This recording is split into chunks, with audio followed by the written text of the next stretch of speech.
पर लिया पान हंसते हंसते।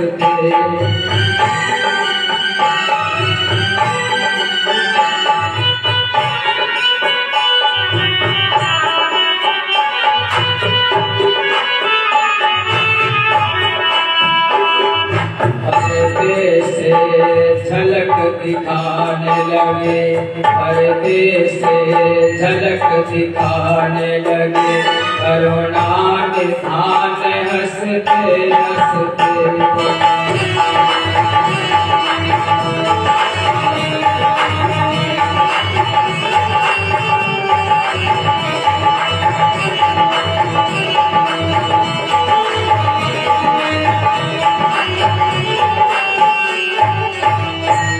एक ही घूंट में जैसे भोले बाबा ने जहर पिया था, प्रहलाद ने एक घूंट में विष का भरा प्याला पान कर गए थे। हिरण्यकश्यप ने कहने लगता चाल है, माँ की ममता उमड़ आई, इसने विष नहीं दिया। नौकर खड़ा था, बुलाया उसको चख के देख।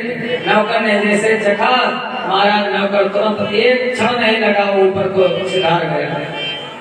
भगवान ने प्रहलाद की रक्षा की, बाद में बड़े अत्याचार किए, पर्वतों से गिरवाया, हाथियों के आगे डलवाया, सर्पों के आगे डलवाया, लेकिन हर जगह भगवान ने प्रहलाद की रक्षा की। अरे उनका चिंतन तो करो, उनका आश्रय लो। भगवान कहते हैं मैया शक्त मनाह पार्थ योगम युञ्जन मदाश्रया असंशयं समग्रं मां यथा क्या सचितस्त्रमः। मैया शक्त, अगर आसक्ति किसी से लगाते हो तो तीन कारण दुनिया में आसक्ति लगाने के लिए। कोई भी तीन बातों पर मोहित होता है जीव, तीन बातों पर मनुष्य मोहित होता है। कौन कौन? भगवान कहते हैं आसक्ति लगाओ तो मुझसे लगाओ अर्जुन। कैसे? सबसे पहले मोहित होता है सुंदरता पर, रूप पर देख करके मोहित है, बड़ा सुंदर है, चाहे पुरुष हो, चाहे स्त्री, चाहे पशु, चाहे पक्षी, चाहे अच्छा सा फूल, अच्छा सा पेड़, सुंदरता पर हम लोग मोहित हो जाते हैं। भगवान कहते हैं अच्छा अगर तुम सुंदरता पर मोहित होते हो तो हमसे बढ़कर के सुंदर कौन है? अरे हमको देखो, कन्हई से बढ़कर के सुंदर कौन? भोले बाबा से बढ़कर के सुंदर कौन? सुंदरता पर मोहित होते तो हमसे बढ़कर के कोई सुंदर नहीं है। फिर दूसरे मोहित होता है व्यक्ति, अरे बहुत धनवान है, लक्ष्मी इसके पास बड़ा बड़ा आदमी है, उसके पास बहुत से लोग जाते हैं। भगवान कहते हैं अच्छा उनके पास तो धन है, लेकिन तो धन की देवी हो तो हमारे चरण दबाया करते हैं, हमसे बढ़कर के कोई धनवान है। अगर धन पर आसक्त होते हो तो भी हमसे मन लगाओ। फिर तीसरी बात, लोग कहते बहुत ज्ञानी है, बहुत ज्ञान है इसको, तो भगवान कहते हैं हमसे बढ़कर के ज्ञानी कौन है? मन को कैसे भी लगाओ मुझसे लगाओ। प्रहलाद ने, ध्रुव ने, मीरा ने, नरसिंह ने ऐसे भगवान से मन लगाया है निरंतर। प्रहलाद पर बड़े अत्याचार किए, लेकिन कहते हैं भगवान जहाँ भक्त मेरो पग धरे वहाँ धरो मैं हाथ।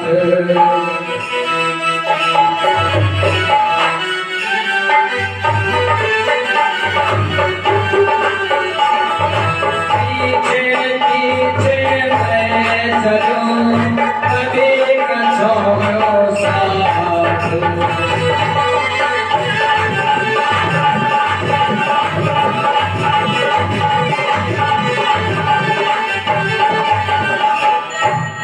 प्रहलाद निरंतर भगवान का चिंतन करते थे, बार बार चिंतन करते थे। कैसे? लगन तुमसे लगा बैठे, लगन तुमसे लगा बैठे, जो होगा देखा जाएगा।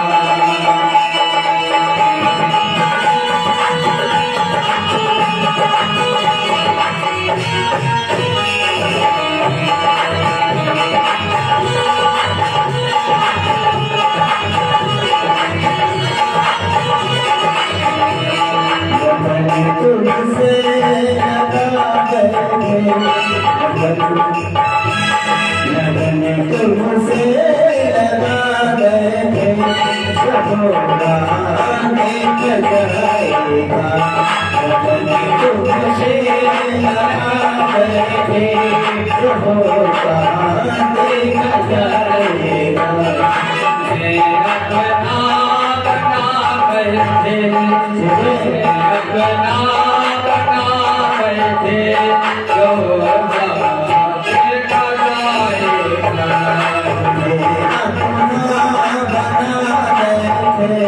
जो देखा जाएगा लगन तुमसे लगा बैठे सब देखा जाएगा सब देखा जाएगा तुम्हें अपना बना बैठे तुम्हें अपना बना बैठे सब देखा जाएगा तुम्हें अपना बना बैठे सब देखा जाएगा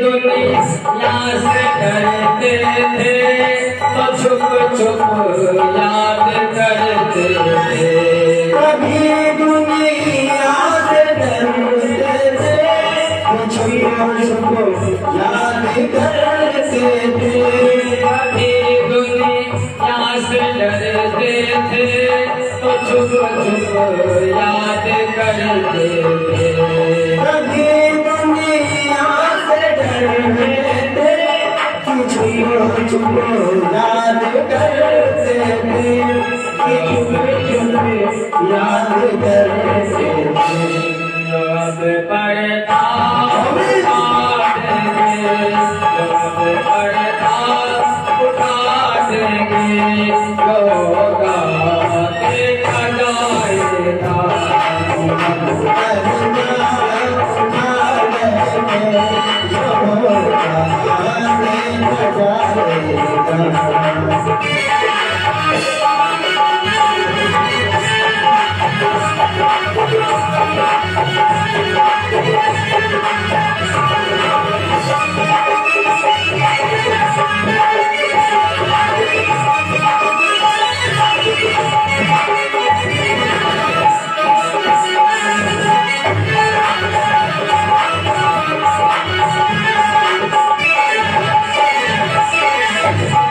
अगर ये जानता दुनिया मुझे बदनाम कर देगी दुनिया हमें बदनाम कर देगी अगर ये जानता दुनिया मुझे बदनाम कर देगी दुनिया हमें बदनाम कर देगी हमें बदनाम कर देगी शर्म अब बेच बैठे शर्म अब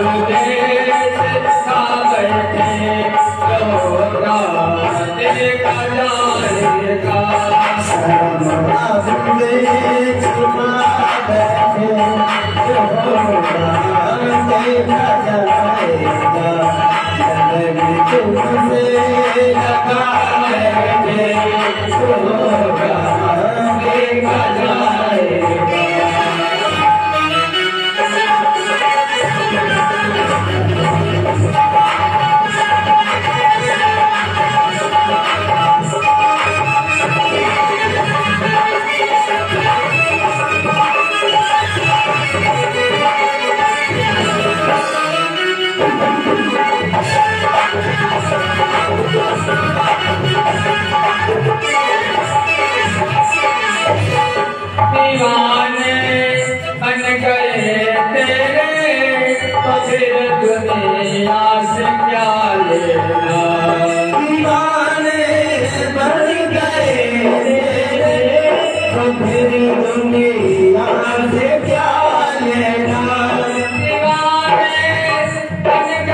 तुम्हें अपना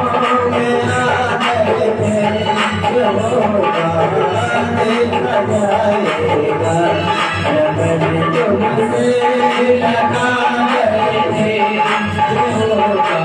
बना बैठो, जो होगा जाएगा।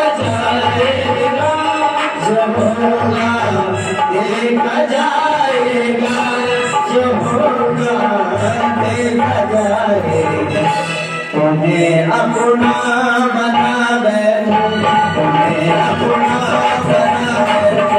जो होगा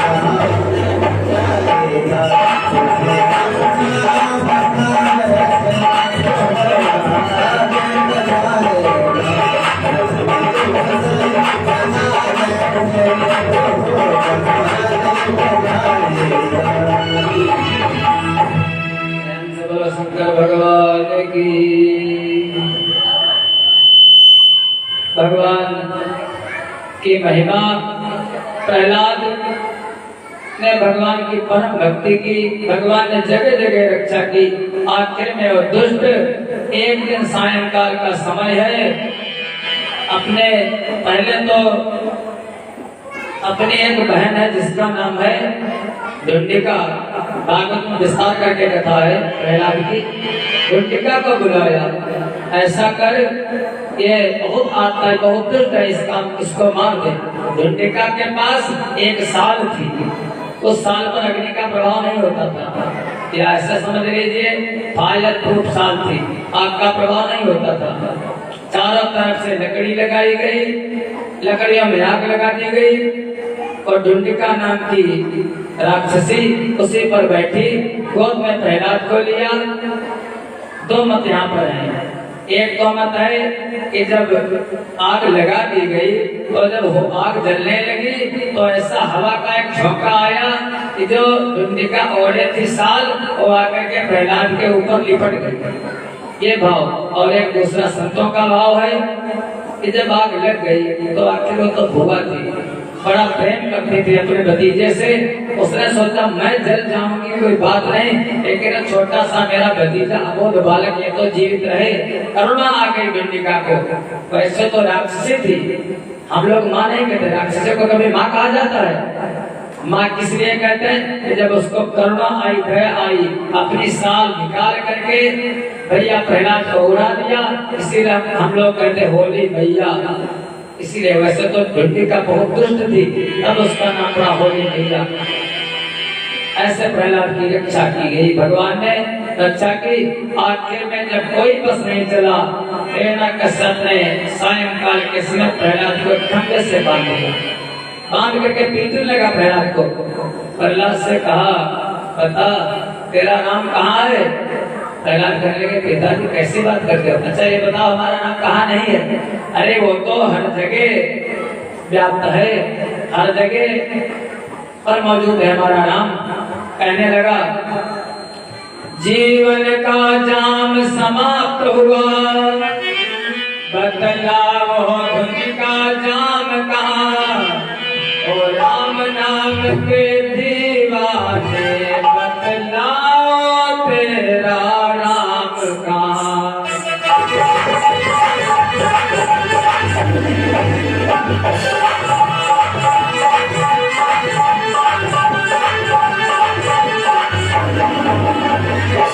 बोले प्रहलाद राम मेरा व्यापक सारे संसार में है, मुझ में भी है, तुम में भी है, खंभे में भी तलवार से है।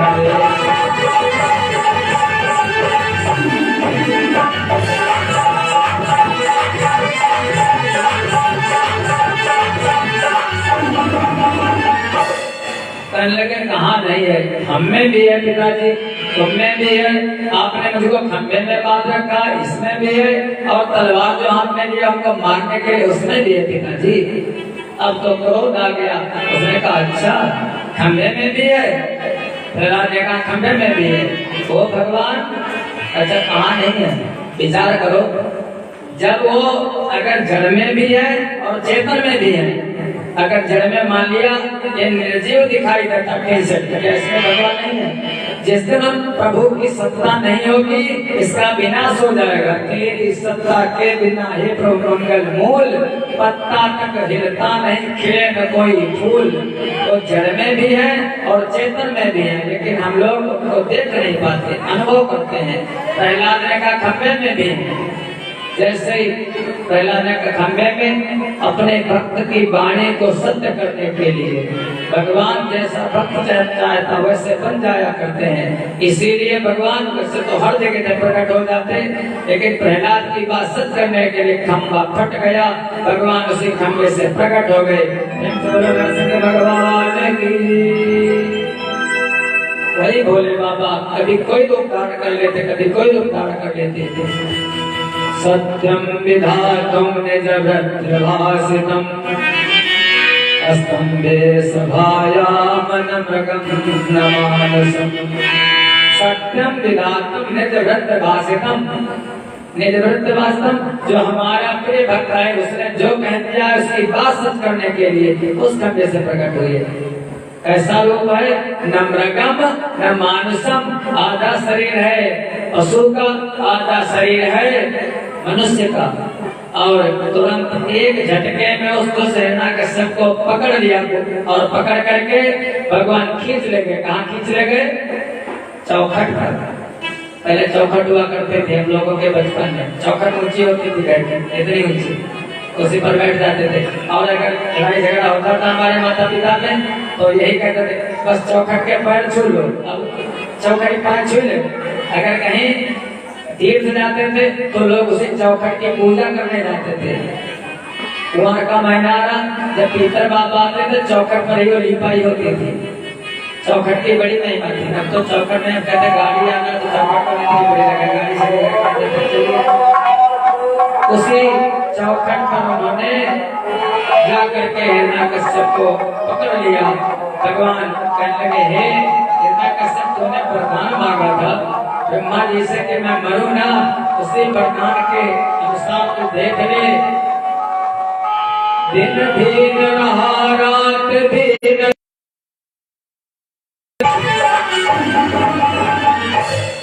न तो दिन था न तो रात्रि थी, और न तो अस्त्र था भगवान के हाथ में न तो शस्त्र था। भगवान ने कहा देख ले, तूने कहा था नर से न मरूं तो न तो मैं नर हूँ, तूने कहा था पशु से न मरूं न तो मैं पशु हूँ, तूने कहा था अस्त्र से मरूं, हमारे हाथ में न तो अस्त्र है न तो कोई शस्त्र है, तूने कहा था दिन में न मरूं न तो दिन है न तो रात्रि है। क्या है? संध्या का समय। और महीना भी तूने कहा था 12 महीनों में ना मरूं, तो भगवान को 13 महीने का निर्माण करना पड़ा, जो भी बीत गया मल मास, वही मल मास का समय है। और न तो दिन है न तो रात्रि है, सायंकाल का संध्या काल का समय है। संध्या काल के समय कोई दुष्कर्म नहीं करने चाहिए, क्योंकि संध्या काल के समय भोले बाबा अपने भूत पिशाचों के सहित लेकर के पूरी पृथ्वी का भ्रमण करते हैं। कौन दुखी है उसको उसके दुखों का मैं शमन कर दूं।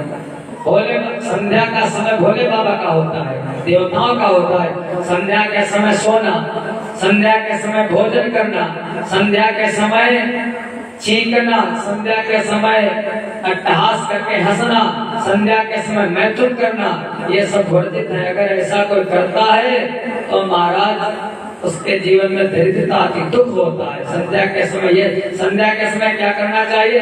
केवल भगवान का भजन करना चाहिए, बस। उस समय कहते हैं ना संध्या, संध्या काल, 2 समयों का संधि काल, उस समय केवल भगवान का भजन। हिरण्यकश्यप को पकड़ लिया और पकड़ करके और नरहरि भगवान ने अपने नखों से उसके उदर को विदीर्ण कर दिया। बाद में उसके शव को छत करने का याद आ गई, प्रभु आप हमारा कैसा भी था पति था, पति के शव को छत विच्छेद मत करो, क्यों इसका पोस्टमार्टम करे हो नाथ? नारायण कहने लगे नरसिंह रूपधारी, कयाधु मैं तो जानता था पिता है, लेकिन पिता का हृदय कितना कोमल होता है। इस पिता का हृदय का पत्थर का मैं पत्थर ढूंढ रहा हूँ। हमारे भक्त पर इसने कितने अत्याचार किए हैं। भगवान नारायण वहां से उछल करके सिंहासन पर बैठ गए। क्योंकि इस सिंहासन पर अभी तक पापी बैठा है, आज से मेरा भक्त बैठेगा। ऐसा विचार करके तब तक देवता लोग विनती करते हैं, लेकिन भगवान अपने रूप में नहीं आते। जो देवता लोग आए, अरे कसके से दहाड़ा देवता भागे, कह लगे हमसे नहीं बनेगा। पत्नी से ज्यादा प्रेम होता है, लक्ष्मी जी को बुलाओ, जैसे लक्ष्मी जी को देख लेंगे, अरे बस साथ हो जाएंगे। लक्ष्मी जी आई, जैसे देखा नरसिंह भगवान ने, अरे एकदम दहाड़े लक्ष्मी को देख करके लक्ष्मी भागी। ये नहीं है हमारे तो शांताकारं भुजगशयनं पद्मनाभं सुरेशम।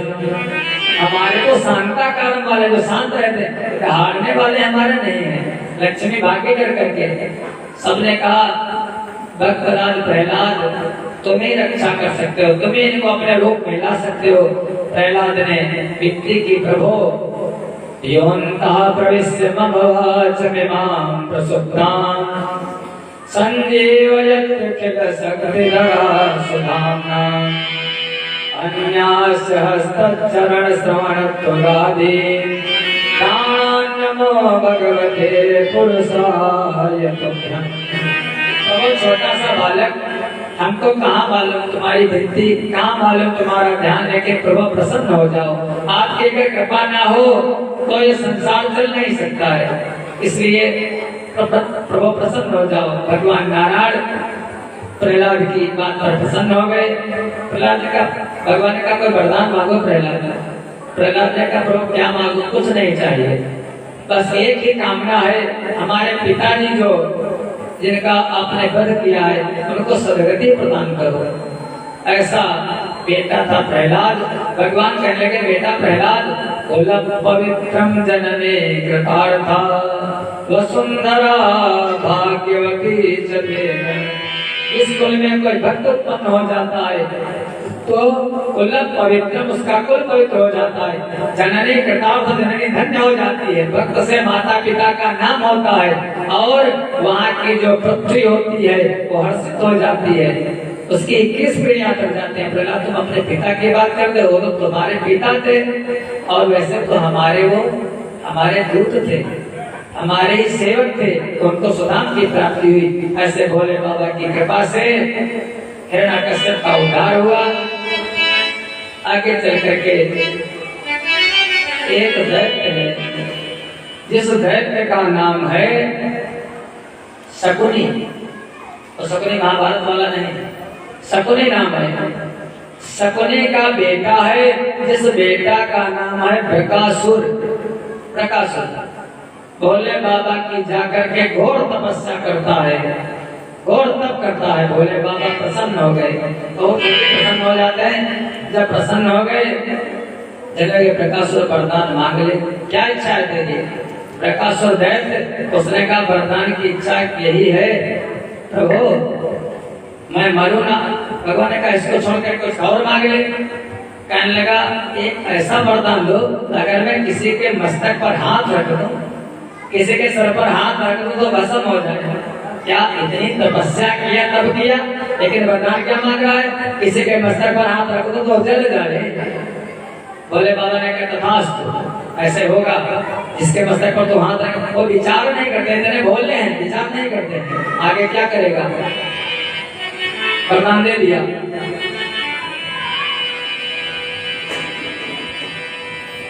जब वरदान दे दिया, अब तो ये देखा पास में ये भोले बाबा और इनके पास में सुंदर सुंदर स्त्री। उसका दैत्य का स्वभाव, अगर मैं इनके मस्तक पर हाथ रख दूं तो ये जो सुंदर स्त्री मेरी हो जाएगी। दैत्य का स्वभाव ऐसा। तुरंत उसने आओ देखा न ताओ और भोले बाबा का दिया हुआ वरदान भोले बाबा की तरफ लपका। अब भोले बाबा को जब दौड़ाने लगा, भोले बाबा भागे। अगर हमारे मस्तक पर हाथ रख देगा तो हम भस्म हो जाएंगे। हाय मेरी रक्षा कौन करेगा? हमारे इष्ट देव भोले बाबा के इष्ट देव भगवान नारायण, और नारायण के इष्ट देव भगवान भोले बाबा। भोले बाबा ने स्मरण किया, हे विष्णु रक्षा करो इस समय। भगवान नारायण प्रकट हुए, कहने लगे ब्रह्मा जी हे नारद, विपत्ति लखी शंकर पर भारी विपत्ति लगी शंकर पर भारी तरयो भगवान बेसनारी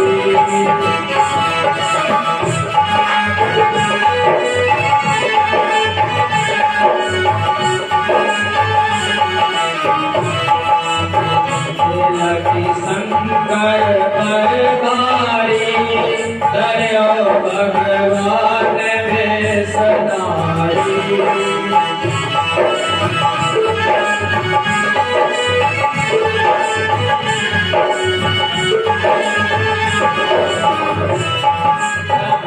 भट बस बासुर बल धीर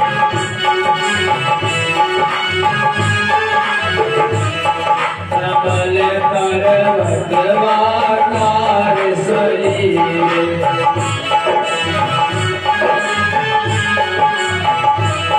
काय कैलाश ईश के तीर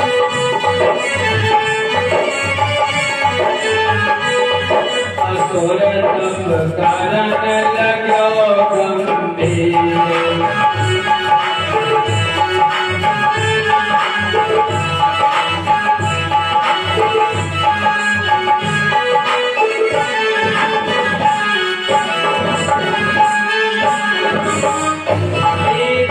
संबत सहस दस कठिन कियो तप ध्यान जगी समाधि से अविनाशी कहो मांग वरदान सदा शिव संतन सुखकारी कहो भगवान बेसनारी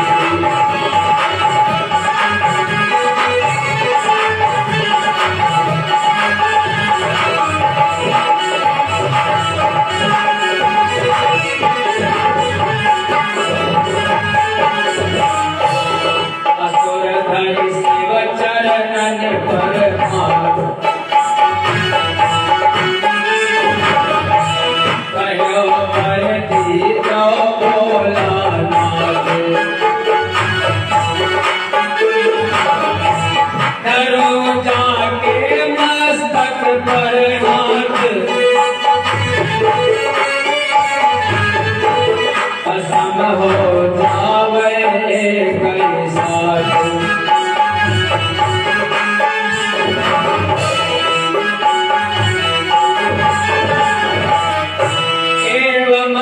शिव ने कहो असुर उठो हर साय लायो हाथ करन शंकर पर निश्चय हुई जाय फिरत शिव भागत असुरारी कहो भगवान बेसनारी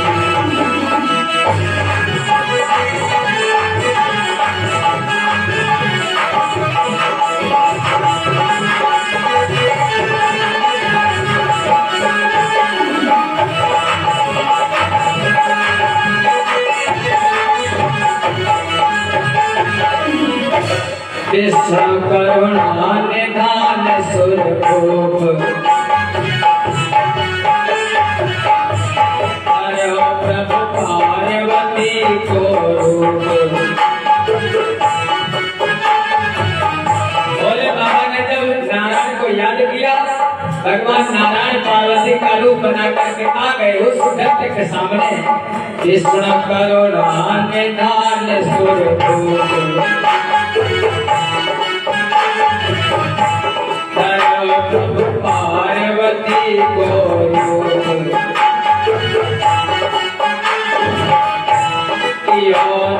सुख सिंगार अनूप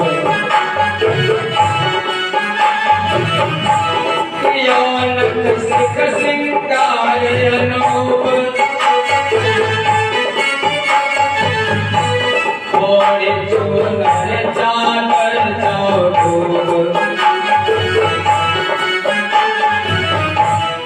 गजगामिन कामिन बने कामिन देख लजाए चंद्र बदन सुंदर मृगलोचन नैन से सैन चलाए मोहिनी निश्चित निश्चर पर डारी करो भगवान देश नारी।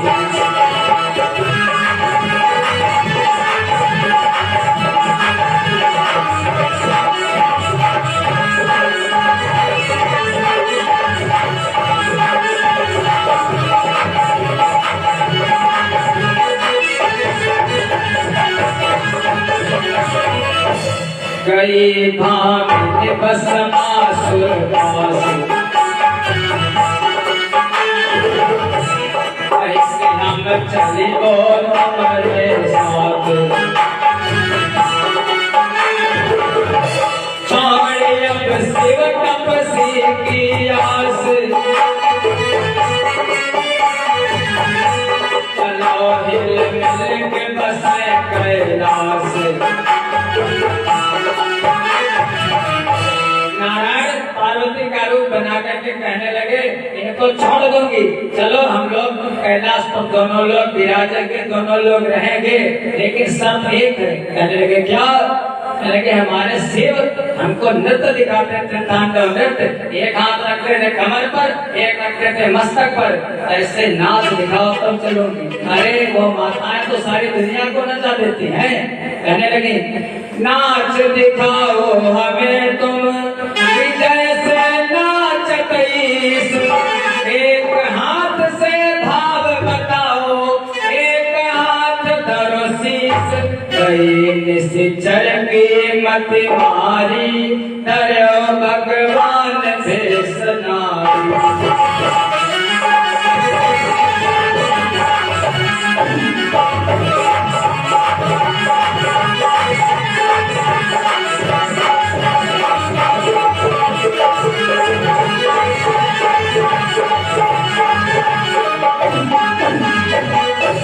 हाथ निज मस्तक पर लाया,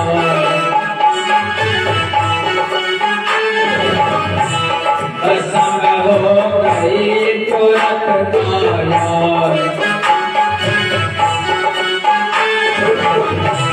भस्म हो गई तुरंत काया।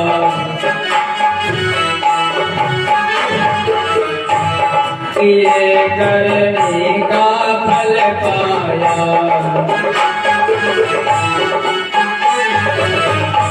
एक रात छल छंद ज्ञान कट गया ज्ञान गन्ने से। कृपा जहे पर करे हैं त्रिपुरारी करो भगवान देश नारी।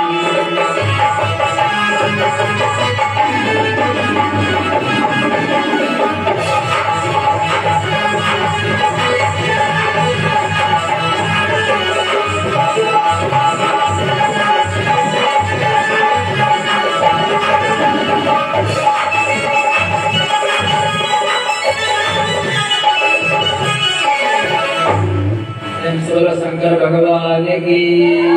भगवान नारायण ने पार्वती का रूप बनाया, उससे कहा ऐसा नाच दिखाओ जैसे हमारे भोले बाबा नाचते हैं। उस दुष्ट की कहते हैं अर्थातुराणाम न गुरु न बंधु, कामातुराणाम न भयम न लज्जा।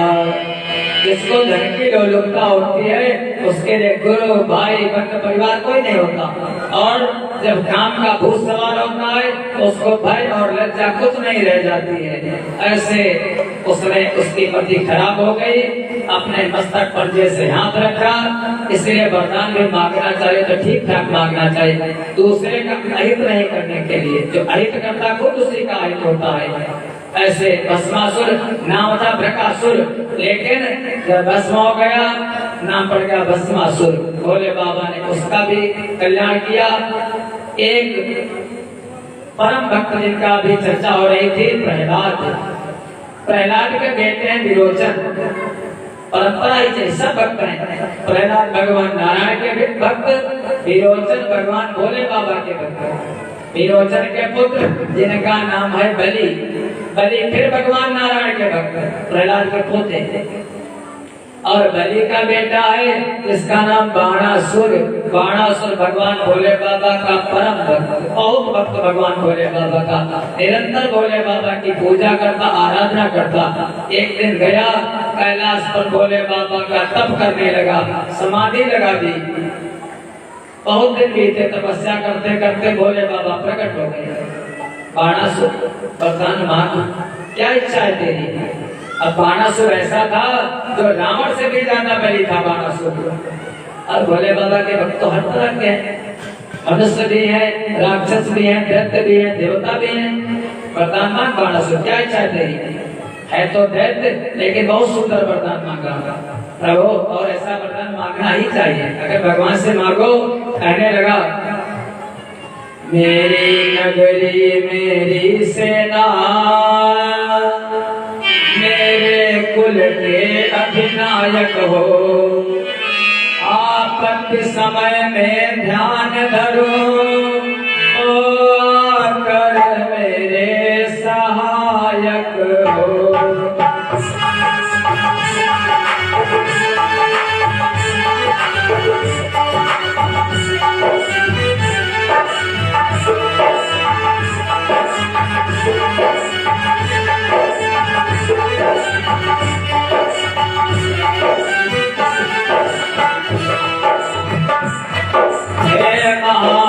महे अखिलेश्वर, सेवक को योगेश्वर बल दो, धन दो जन दो, यश दो बल दो, सेवक को साहस भुलाए दो।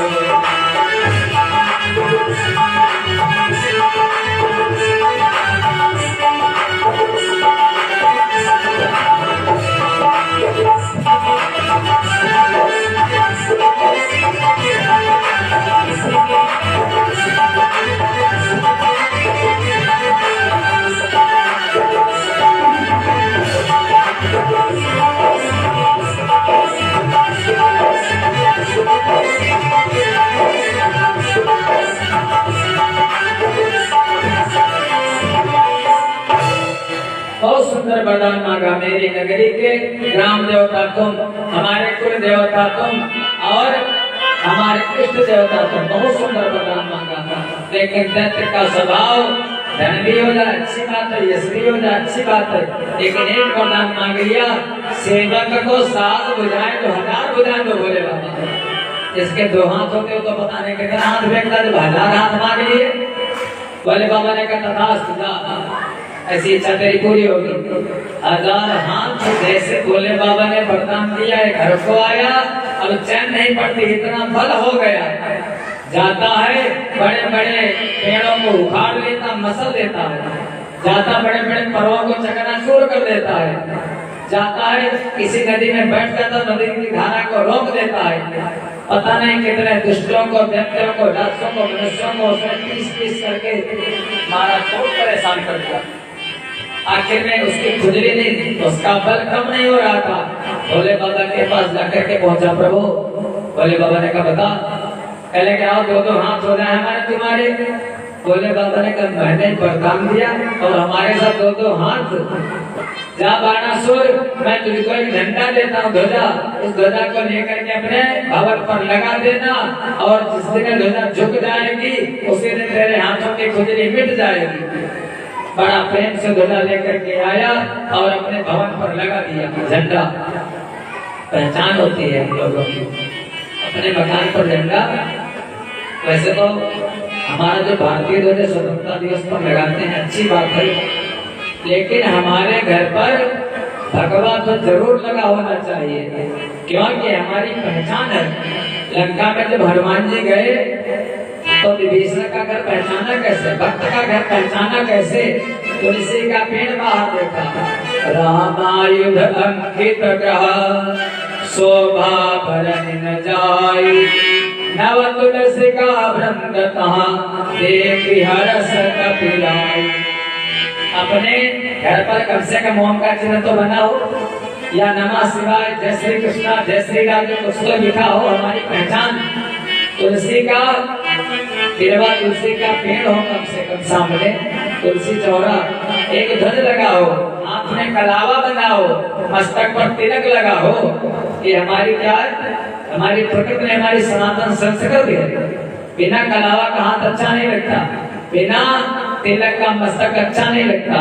अगर किसी ब्राह्मण को कोई तिलक विहीन देखता तो अशुभ हो जाता है। जैसे माताओं को, मान लिया सधवा माता है, पति है माताओं के, लेकिन अगर मस्तक में बिंदी नहीं है और उनका मुख देख लो समझो आप शकुन। ऐसे अगर कोई ब्राह्मण है, वेद पाठी ब्राह्मण, और अगर उसके मस्तक पर तिलक नहीं है, आपने उसको देख लिया अशुभ हो गया समझो। तो तिलक तो जरूर ही लगाना चाहिए। और तिलक लगाते कहाँ पर है? बहुत से लोग ऊपर लगाते कहाँ? यहाँ पूरा से, लेकिन तिलक हमारी माता बिंदी, एक सनातन परंपरा ये भी है, बिंदी कहाँ लगाते हैं? दोनों भवों के बीच में। और जब यहाँ पर हम लोग दोनों भवों के बीच में है क्या? दोनों भवों के बीच में एक बोल्ट लगा है, जिसको कहते हैं हम लोग स्क्रू ढीला हो गया। स्क्रू यहीं पर, आज्ञा चक्र यहीं पर है जो सारे शरीर को आज्ञा देता है। जब हम इस पर ऐसे तिलक लगाते हैं, प्रेशर माताएं बिंदी हम तिलक लगाते हैं, जब प्रेशर पड़ता है तो सारे शरीर के सेल्स जग जाते हैं, हमारी बुद्धि जो है वो विकसित हो जाती है। वैज्ञानिकों ने रिसर्च किया, साइंटिफिक रीजन ये है। और आध्यात्मिक, हमारा मस्तक तिलक पे ही नहीं होना चाहिए। ध्वजा, तिलक, कलावा, ये सब हम लोगों की पहचान है।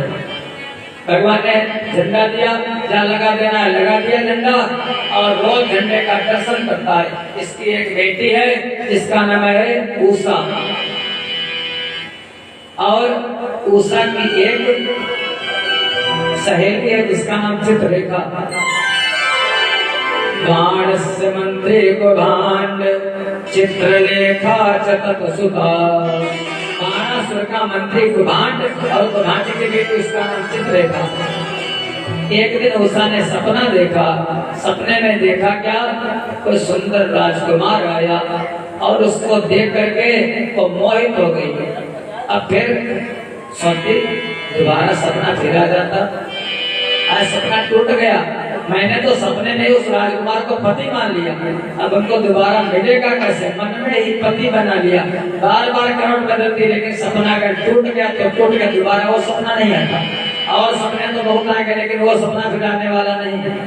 नींद आ नहीं रही थी, अपनी सहेली चित्ररेखा को बुलाया। चित्ररेखा ने कहा अभी चित्र बनाती हूँ। चित्ररेखा ने चित्र बनाना शुरू कर दिया, बहुत से राजाओं के चित्र बनाए, लेकिन उषा कहती जाती ये नहीं है, ये नहीं है, ये नहीं है। आखिर में जब चित्ररेखा ने जयवंशी राजाओं का चित्र खींचा, आखिर में चित्ररेखा ने जब श्री कृष्ण चंद्र को दिखलाया, तो उषा ने लज्जित होकर थोड़ा सा घूंघट सरकाया।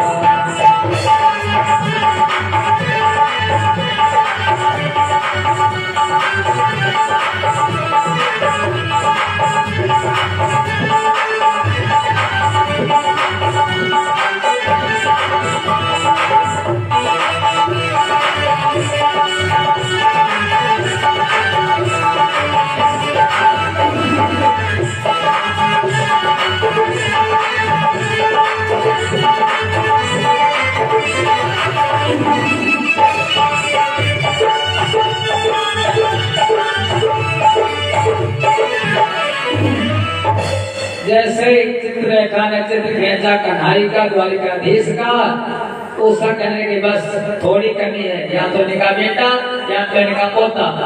और दोनों लाल का चित्र खींचा, कहेंगे बस इन्हीं का बेटा ही होगा। जैसे अनिरुद्ध लाल का चित्र खींचा, उषा ने कहा यही तो सपने में आया था, अरे मैंने पति मान लिया इसको। चित्ररेखा कैसे भी इसको मिला, जब मित्र तो वही है जो मित्र के काम आए। चित्ररेखा ने कहा अरे मरवा डाले कि हमको क्या, वो द्वारिकाधीश, उसको कैसे लाऊंगी? वहां तो निरंतर चक्र का पहरा रहता है, भगवान गरुड़ निरंतर उसकी रक्षा क्या करते द्वारिका की। लेकिन चल तू कहते तो जाऊंगी। भगवा वस्त्र पहन लिए, वैष्णवी रूप बना लिया, संत बन गई, द्वारिका में प्रवेश किया। अनिरुद्ध लाल को पलंग के सहित उठा करके उषा के भवन में ला करके रख दिया। एक दिन बीता, उषा सोचती जगाऊं न जगाऊं, लेकिन कहा भी नहीं जाता। प्रातः काल जब अनिरुद्ध जी जगे, सोया था वहां, और ये भवन कैसा है, ये स्त्री कौन है, युवती कौन है? वो आई हाथ जोड़ करके खड़ी हो गई, मैंने तुमको पति के रूप में वर्ण कर लिया है, मैंने पति मान लिया तुमको। अनिरुद्ध ने कहा ठीक है।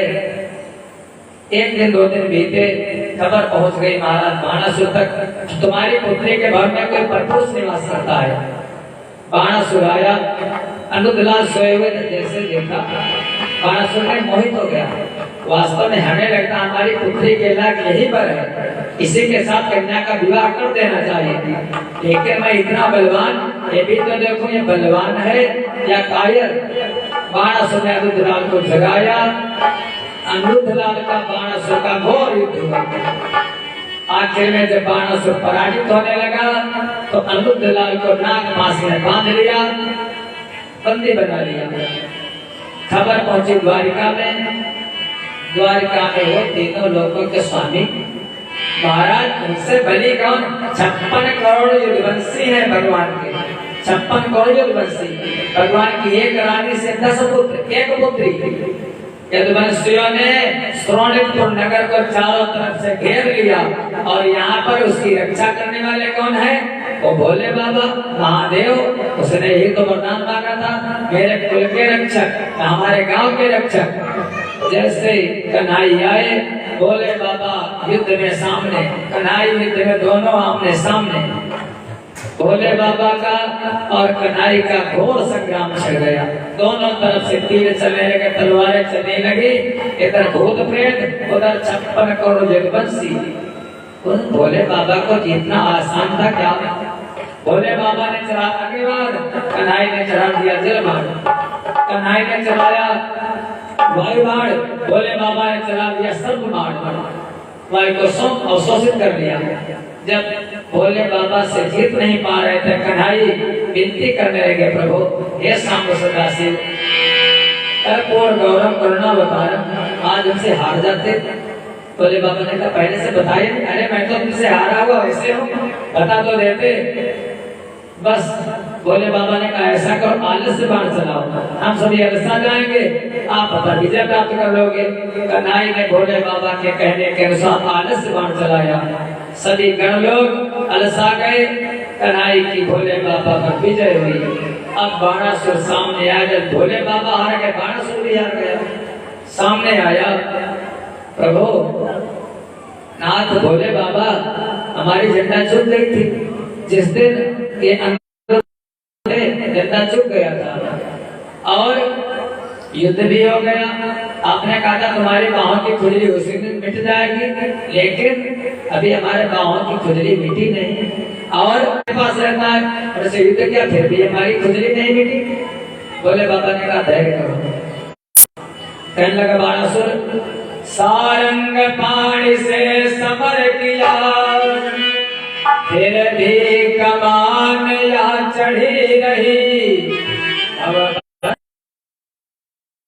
रहे फिर भी या खुजली बनी रही। सुदर्शन से दर्शन का लाभ बांट डालो, बस 4 भुजाएं रहने दो, बाकी सब बाह काट।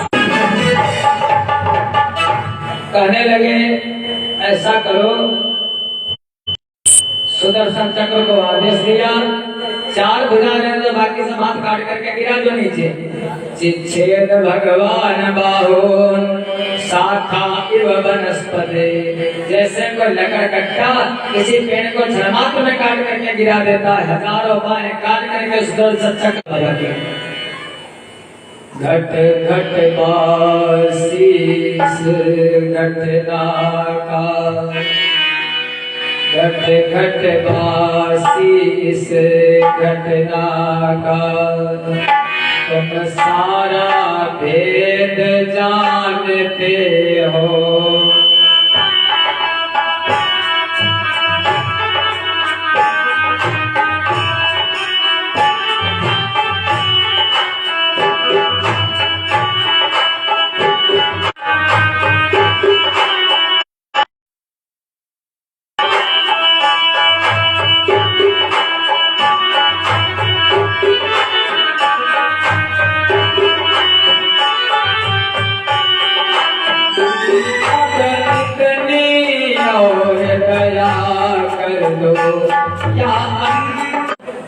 अपने बहु स्वीकार किया उस राक्षस राज बाणासुर की बेटी उषा को अनिरुद्ध का, और उषा का विवाह हो गया। निमित्त कौन? भगवान शिव, भगवान भोले बाबा। आखिर कहने लगे ब्रह्मा जी बोले, हे नारद, स एवं विजयं कृष्ण संकलेन च संयुगम संसमरेत प्रातरुत्थाय नाथस्य स्यात् पराजयः। स एवं विजयं कृष्ण, जो भगवान भोले बाबा की और कन्हई की इस विजय गाथा को श्रवण करेगा, इस भगवान भोले बाबा और कन्हई के युद्ध की लीला को जो सुनेगा, नाथस्य स्यात् पराजयः, जीवन में किसी से भी नहीं होगी, उसकी विजय होती रहेगी। इस प्रकार से भोले बाबा की बहुत महिमा है। एक बार एक कोई जंगल में भीड़ रहता था।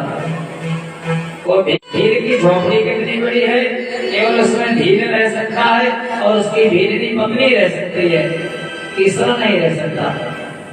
बोले तब तक पानी बरसने लगा बाहर। तो अतिथि, एक तो शाम का समय, फिर अतिथि के रूप में कोई ब्राह्मण आया, उसने आश्रय मांगा। उस भील ने कहा, अतिथि देवता, मैं तुमको भोजन कराऊंगा, तुमको सत्कार किया उसका, ब्राह्मण का, अपने घर में बिठाया। जब पानी बरसने लगा तो सोचने लगा दो लोगों के रहने का स्थान है, अगर अतिथि हमारे दरवाजे पर आया, ये अगर ठीक गया तो हमको पाप लगेगा। भील बाहर निकल गया और उसकी भीलनी और वो यति के रूप में, सन्यासी के रूप में भगवान शिव उसी झोपड़ी में निवास किए रात्रि के समय। बाहर जंगल का राजा शेर आया और शेर आकर उस भील को अपना आहार बना लिया। भील को भक्षण करेगा, भील को खा गया। जब प्रातः काल हुआ, भीलनी ने देखा, आए हमारे पति का वध कर दिया किसी शेर ने। भीलनी कहने लगी, ब्राह्मण देवता, यति देवता, सन्यासी देवता, कोई बात नहीं, हमारे पति की तो गति हुई ठीक है, लेकिन हमारे पति की अस्थियां तक अगर हमको मिल जाए तो मैं सुखी हो जाऊंगी। भोले बाबा अस्थियां ला करके उस भील की एक जगह इकट्ठी कर दी। ये तेरे पति की अस्थियां हैं। सन्यासी का रूप बना करके भोले बाबा आए। यही कहते हैं 24 घंटे में भगवान हमको मिलते जरूर एक बार है। बड़े प्रेम से मिलना सबको दुनिया में इंसान रे, ना जाने किस देश में बाबा मिल जाए भगवान के। सन्यासी का रूप बन के आ गया। भोले बाबा ने अस्थियां एकत्रित की, तो वो सती भीलनी जैसे सती होना चाहती है, भगवान भोले बाबा अपने रूप में प्रकट हो गए। जो भील था वो जीवित हो गया, वो तो भगवान की लीला थी। भगवान ने कहा तुम्हारा दोनों का पुण्य जो था वो पूर्ण हुआ, अब तुम दोनों हमारे साथ कैलाश को चलो। उन दोनों को अपना घर बना लिया। ऐसी भगवान भोलेनाथ की कृपा है। एक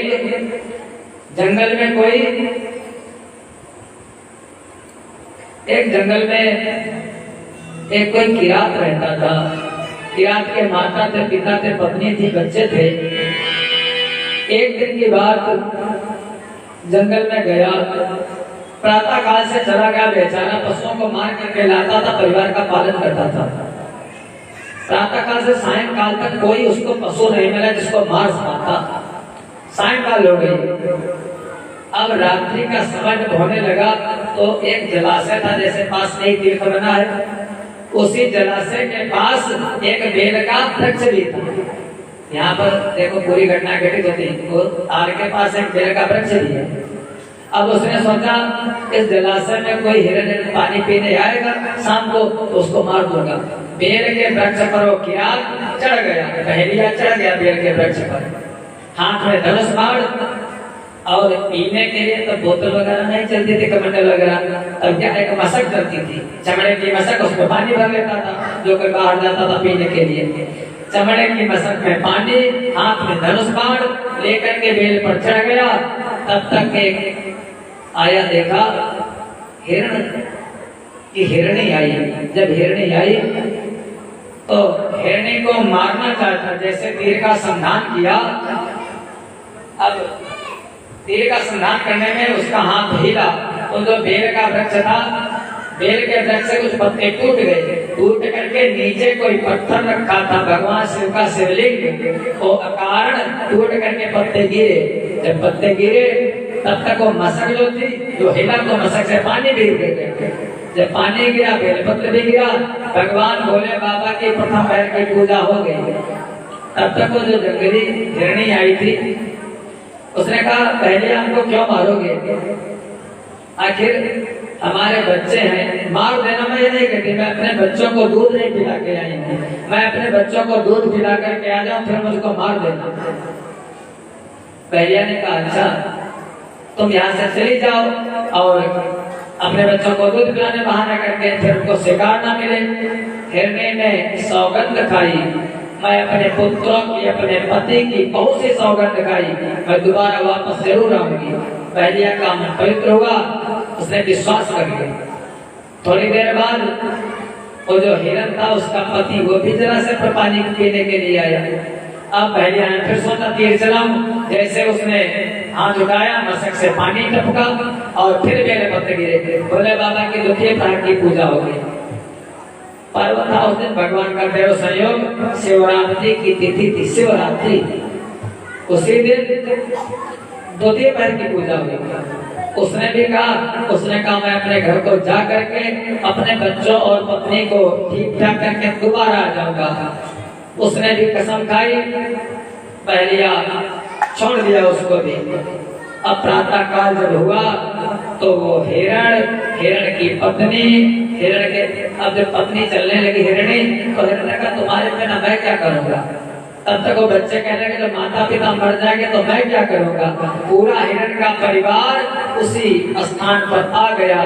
जैसे आ गया पहलिया ने देखा, फिर उसने तरकस से तीर निकाला, जैसे चलाना चाहा, फिर बेलपत्र गिरा, मशक से पानी टपका, भोले बाबा के तृतीय पैर की पूजा हो गई।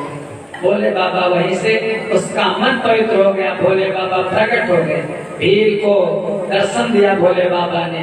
और जो निरीह पशु थे उनके संसर्ग से यही कहते संगत ही गुण उपजय, संगत ही गुण जाए, बांस फांस और मिश्री एक ही भाव बिकाए। भोले बाबा कैसे प्रसन्न हो जाते हैं, कितनी जल्दी प्रसन्न हो जाते हैं, हम लोगों को बोध भी नहीं होता। ऐसे भोले बाबा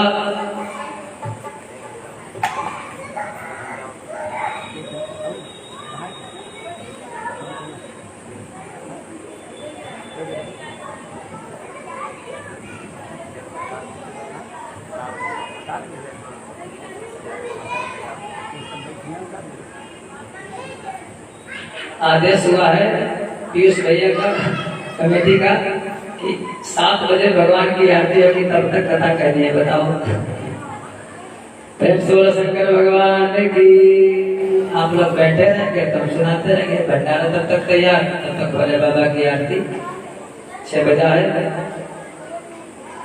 भोले बाबा की महिमा अपरंपार है, कितनी जल्दी दयालु है, कितनी जल्दी कृपा कर देते भोले बाबा।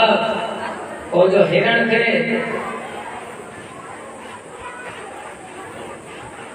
हिरणों की कृपा से उस पहलिया को जीवन दान मिला, भोले बाबा का दर्शन मिला।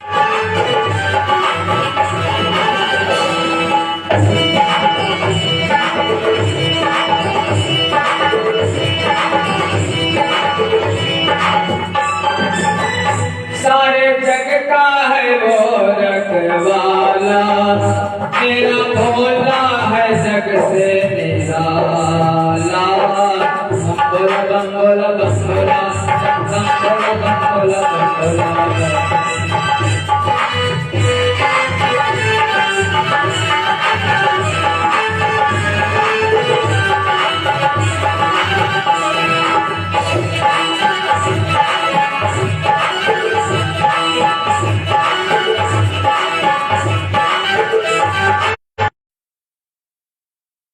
शिव मंदिर में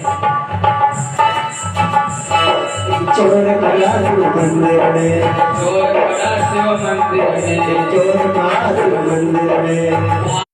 उसके अंतर में, बाप था उसके अंतर में, आप था उसके ऊपर, घंटा आया उसे नजर, जो था शिव के अंतर, घंटा आया उसे नजर, जो था शिव जी के ऊपर, घंटा आया उसे नजर, जो था शिव के लेकिन था काफी ऊंचा, उस तक वो कैसे पहुंचा,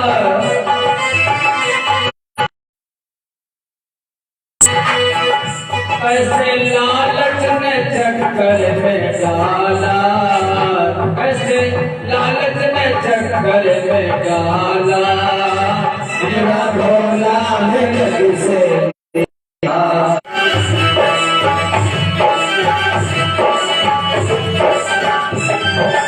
उपाय सोचता है क्या करो, तब तक समझ में आ गया।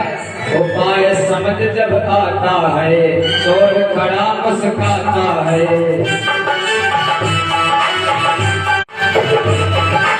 शिव मूरत पर वो चढ़कर हाथ लगाया घंटे पर,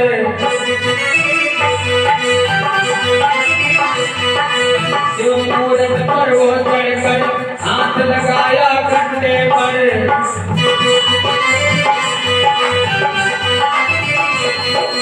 घंटा टन बोल उठा, चोर का मनवा डोल उठा,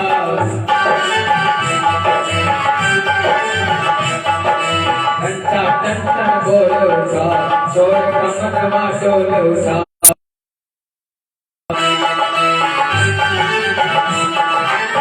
वहाँ प्रकट हुआ डमरू वाला, मेरा भोला है जग से निराला। शिवाय ओम नमः शिवाय, नमः शिवाय।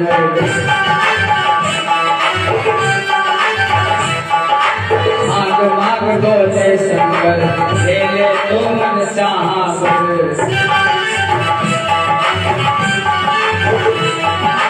चोर खड़ा कांपे थर थर, देख रहा है इधर उधर,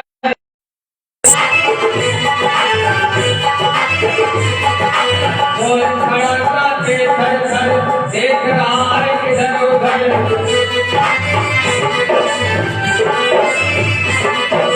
मैं तो चोर उचक्का हूँ, धोखा कपटी पक्का हूँ, मैं तो भोला भाला, मेरा भोला है जग से निराला।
भोले बाबा की तो कथा आप लोगों ने सुनी, लेकिन भोले बाबा के जो वाहन है नंदी, आखिर नंदी भगवान को कैसे मिले, नंदी प्रकट कैसे, नंदी के अवतार कैसे हुआ, उस पर हम लोग चिंतन करते हैं थोड़ा।